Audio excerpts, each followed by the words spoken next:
good nights 4 through 6, okay? You just spent time on nights 1 through 3, and now we're ready for good nights 4 through 6. So I do recommend moving to this phase after 3-4 nights of doing the first part. Again, move at your own pace, but if you want to get the sleep job done, this I suggest starting already on night number 4, okay?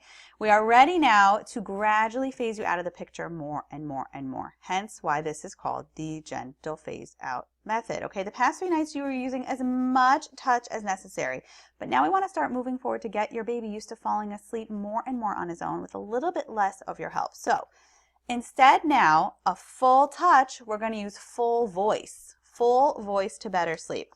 So at bedtime, you're going to do the same thing, bedtime bottle, bedtime nursing, bedtime milk, bedtime water, whatever it is. Put your baby down, drowsy but awake after that initial, wind down process. Now, at this point when you usually use full touch to help your baby sleep, use your voice, not touch. I want you to actually move yourself about a foot or so away from your baby's crib so your baby can still very much see you, very much hear you, but you're not going to be tempted to reach out and touch him. And he's not going to be able to reach out and touch you. You can sing, shush, lightly comfort with your voice, but I want you to go to no touch here. So if your baby is younger, closer to 6 months, usually he's not going to be able to get up on his own at this point. But like I said, I do suggest just moving yourself a good foot or so away just to avoid your baby reaching out and touching you, and just makes it easier on everyone. Remember, your baby can still hear you. Your baby can still see you. Your baby can still smell you. We're just phasing off of that touch a little more because there's 3 main components here to help your baby sleep. There's the visual aid of seeing you, which he's still totally getting. There's the audio aspect of hearing you, and there's that tactile aspect that you had before of touch. Right now we're just getting rid of the touch, but he can still totally hear you and totally see you. So as we progressively move through the other phases, we'll slowly get rid of seeing you a little bit and eventually get rid of hearing you. But right now, I want you to move to the phase of not touching your baby, but still him being very much aware of your presence, very much hearing you, very much being able to see you. Now, still at this phase in the game, foundation is key. We're still focusing exclusively on bedtime and the nights. Still in this phase alone, I still want you to make sure naps happen. However, wherever, just keeping that structure in place to make sure that they are at a right time. Now, sticking with only doing these bedtime and nights, we're gonna probably wait till the end of this week when your nights are much more solidified. I usually don't incorporate nap training ideas until solid night sleep is very much in place, so your baby, it's not really a foreign concept. And why I do that is because if you're just gonna be focusing on bedtime and the nights, aside from the burning out and making sure that days stay consistent, your baby can fight sleep during the day much more than he can at night. He could theoretically stay awake 4, 5, 6, 7 hours, even more straight during the day, and I don't want your baby to get so overtired, and I want to make sure you do that, and I want to introduce naps when bedtime is much less of a foreign concept, when this whole idea of falling asleep on their own is a lot less foreign to your baby, so that way it can be a much smoother transition to during the day. Now, again, with finding your sleep station, you can really stay in the same place as you were when you were doing full touch. If you have a chair, just move it kind of maybe a foot away. If your baby's in your room, move your bed a little bit further away, or move your baby's crib a little bit further away. If you're on a mattress on the floor or rocking chair, just move it, like I said, just a little bit slightly away, just to make the technical setup easier that, again, you can't reach out and touch him. He can't reach out and touch you. And the goal here is really just to make sure that you're a little bit further away, so that way he can only see you, only hear you, but there's no touch involved in here, okay? Now, with feedings in the night, if the spacing that you did through good nights 1 through 3 is going well, I want you to start spacing it out a little bit more here. The goal here is not to stretch your baby too much, but just have a very, very slow nuance of change so we can slowly start spacing out those feedings more and more.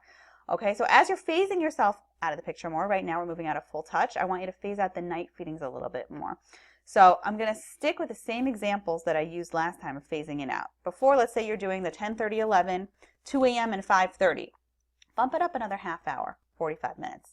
Have it be 11, 11:30, 2:30 a.m., and 6 a.m. Just bump each feeding up slightly. Again, if your baby's not eating at night, this part's not going to apply to you, but just bump it up slightly so that at whatever the hour increment that you've decided, if it's 3 hours, bump it to 3.5 hours. If it's 4 hours, bump it to 4.5. Now, I really want to make sure that you stick with it. So do something that you're comfortable with, that you're not going to push yourself to do more than you feel is necessary or that your baby can't do, but just slightly a little bit more, because we want to get your baby acclimated to lasting longer stretches during the night. Now that first feeding around the 10:30 mark, that's going to stay. And I'm going to tell you about that in the next slide when we get to even, the further along down this gentle phase out method. Don't have that first feeding be later than, let's say, 11 or 12 tops, depending on when you've started it, because that's eventually what's going to hold your baby out till the morning. And that's the last absolute one to get rid of. So if that first one, if you're starting around 10 or 11, make sure it doesn't get later. If you're starting at, 11, 12-ish already, which is the point I said not to make it later, just keep it at that time and bump out the second or third or second and third feeding. So it would potentially look like 10:30, 11 being bumped to 11, 11:30, then 2 or 2:30 being bumped to 2:30 or 3, and 5 being bumped to 5:30 or 6. But if you started already at 11:30 or midnight for that first feeding, because that's what you felt comfortable, keep it there and just bump the next feeding later. So if you had it at 11:30 or 12, initially keep it there, but just bump the next one. Let's say it was at 3, bump that one to 4. Or if it was at 2, bump that one to 3. But keep that solid one there. I don't want that first feeding to be later than 11:30 or 12, and I'm going to tell you why later, okay? But I want to make sure that everything still stays the same. We still have the 5-second rule before any bedtime or middle of the night bottle or nursing or milk or water. If your baby wakes up close to that time and you're in this phase of the gentle phase out method but not touching full voice, use the 5-second rule if you need to. If you've set your time to be 11:30 p.m. that your baby's having his first feeding and he's awake at 11 and he's crying and you're doing this gentle phase out method and it's 11:10, 11:15, 11:20, it's almost 11:30, don't just pick him up. Use the 5-second rule, go out of the room, count to 5, come back, start anew. Really important, because we're trying to break that association.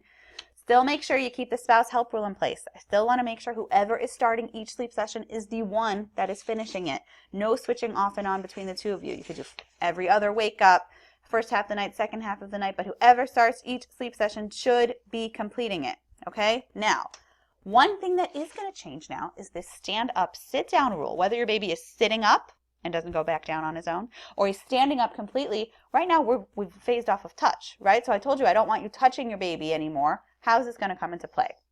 So at this stage in the game, we want to avoid a power struggle. I want to avoid baby pops up, you put him down. Baby pops up, you put him down. During the first phase, it was fine because this was just a very gradual new change. But right now, I want to make sure that this isn't something that continues. So what I want you to do is to enlist a little bit of a different stand-up, sit-down rule. So this applies to whether your baby is standing up or your baby is sitting up and doesn't go back down. When your baby gets up that first time, again, whether it's standing or whether it's sitting, I want you to put your baby back down. Place your baby back down. Even though we're in the no touch, this is the circumstance you can touch him in. Lay him back down and hold him down for, 4 or 5 seconds. 1, 2, 3, 4, 5. You're going to hold him down firmly, but not to hurt him, not harshly, just so he gets the message. It's time to lay down, okay? After that, those few seconds, you're going to let go. What's going to happen? He's going to pop right back up to sitting position, to standing position. Repeat the process again. Hold him down, lay him back down gently. 1, 2, 3, 4, then let go. A third time, you might pop up again. Do it again. 1, 2, 3, 4, 5. Then at that point, after you've done it 2 to 3 times, I want you to go back to your sleep station that's a foot or so away and do not touch him, because he's gotten the message at that point that it's time to lay down. And I don't want you to have to do it over and over and over. I want him to learn how to get himself to sleep and how to lay down on his own to get himself comfortable. So after doing this stand up, sit down rule 2 or 3 times, I don't want you to do it anymore. I want you to just sit there and give full verbal shushing, singing reassurance without the touch so he can lay down on his own, because he knows what to do. You're still there with him, but I don't want him to get dependent on that touch of needing you to do it over and over again. And it's really important. So only do it those 2 or 3 times, and that's any wake up. You can do the 2 or 3 times at bedtime, do the 2 or 3 times at the next wake up, do the 2 or 3 times at the next wake up. It's not 2 or 3 times total the whole night. Each wake up, you do the stand up, sit down rule for 2 or 3 times. And after you incorporate it over and over and over and over and over and over and over, he's going to get it. And he's going to learn, oh, hey, I'm tired. When I feel this tired sensation, I'm supposed to lay down and go to sleep. Got it. All right? You got it. He has this. This is nights 4 to 6. Ready to go for it.